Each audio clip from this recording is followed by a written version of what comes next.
A Gerência Geral de Medicamentos recomenda a aprovação do uso emergencial.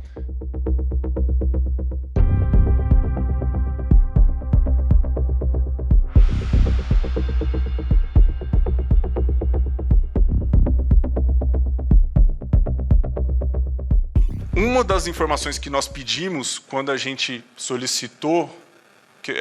quando a gente elaborou o guia de autorização de uso emergencial, foi qual era o uso pretendido.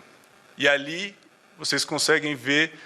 o que a empresa solicitou como uso pretendido. Trabalhadores de saúde, profissionais de apoio, cuidadores de idosos, entre outros, população idosa, 60 anos e mais, pessoas com 60 anos ou mais institucionalizadas, pessoas com comorbidades, diabetes mellitus, hipertensão, doença pulmonar obstrutiva crônica, doença renal, cardiovascular, cerebral, transplantados, anemia e câncer, população indígena, povos e comunidades ribeirinhas, população em situação de rua, pessoas com deficiência permanente severa, trabalhadores da educação, profissionais de nível básico ou superior, pessoas que estão envolvidas no processo de produção e desenvolvimento de imunobiológicos estratégicos contra a Covid-19, membros da Força de Segurança e Salvamento, funcionários dos sistemas de privação de liberdade, trabalhadores do transporte coletivo, transportadores rodoviários de carga, população privada de liberdade. Também uma informação que foi fundamental, que foi pedida para as empresas, era trazer para a gente qual o cenário regulatório internacional. Segundo as informações fornecidas pela empresa,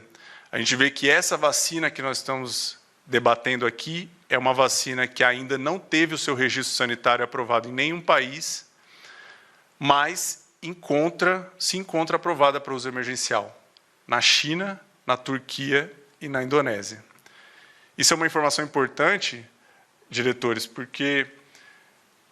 mostra que a Anvisa, na avaliação dessa vacina, tem uma relevância muito grande, já que a agência, a Anvisa, sendo parte do ICH, sendo membro gestor do ICH, que é um dos principais fóruns de harmonização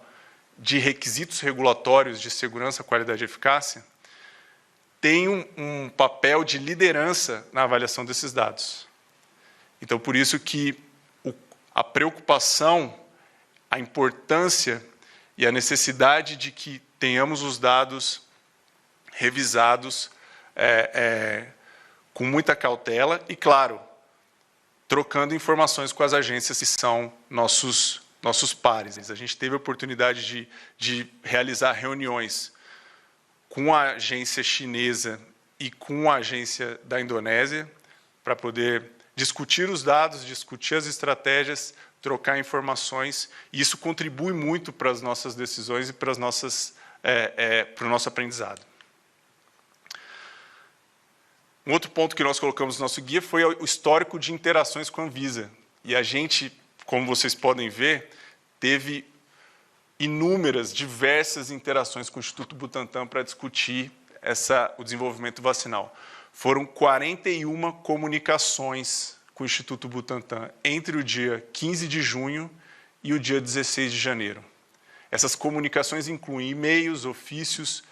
trocas de mensagens. 19 reuniões para discutir tanto a anuência da pesquisa clínica, ou seja, lá desde junho, quando a gente começou a discutir como esse estudo seria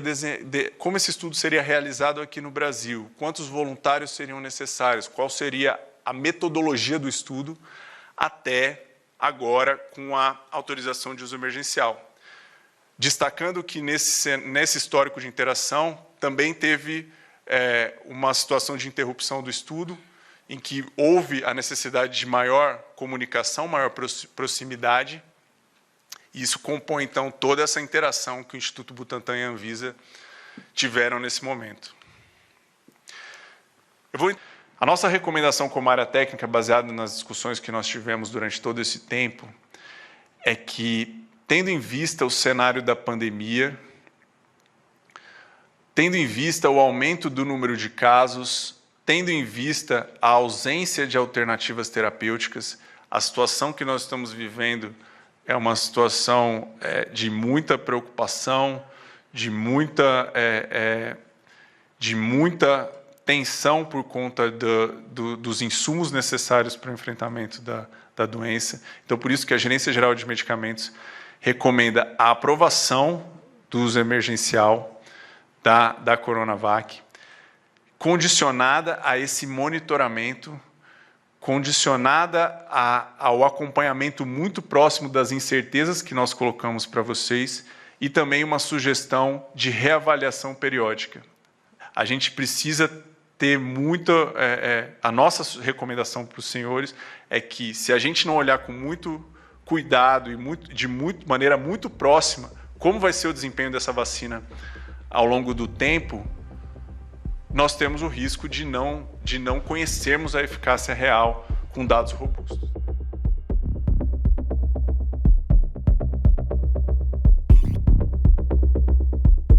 Quando a gente perguntou sobre o uso pretendido, a Fiocruz disse que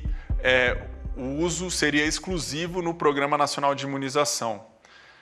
concentrando-se, em razão do limitado número de doses, nos integrantes dos grupos prioritários, conforme classificação descrita no Plano Nacional de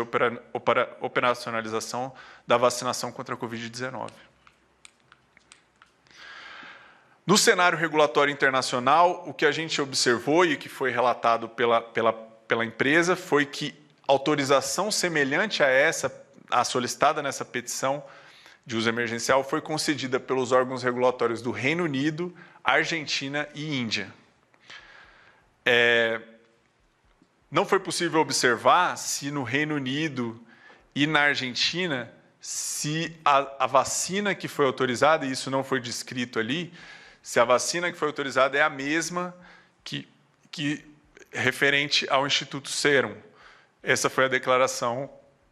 da própria empresa. No histórico de interações com a Anvisa, a gente tem aí 20 comunicações com a Fiocruz e a AstraZeneca, desde 15 de maio de 2021, quando foi anuído um estudo clínico para essa vacina, para ser conduzido aqui no Brasil, até 8 de janeiro de 2021. E 12 reuniões que envolveram também essas discussões de anuência, pesquisa clínica, interrupção do estudo. A interrupção do estudo, nesse caso, aconteceu por solicitação da própria patrocinadora e também autorização de uso emergencial. Bom, conclusão. A nossa conclusão é que também, com a mesma perspectiva, tendo em vista o cenário da pandemia, tendo em vista o aumento do número de casos, a ausência de alternativas terapêuticas, a Gerência Geral de Medicamentos recomenda a aprovação do uso emergencial condicionada ao monitoramento das incertezas que a gente apontou aqui e a uma reavaliação periódica para o acompanhamento do desempenho da vacina. Qual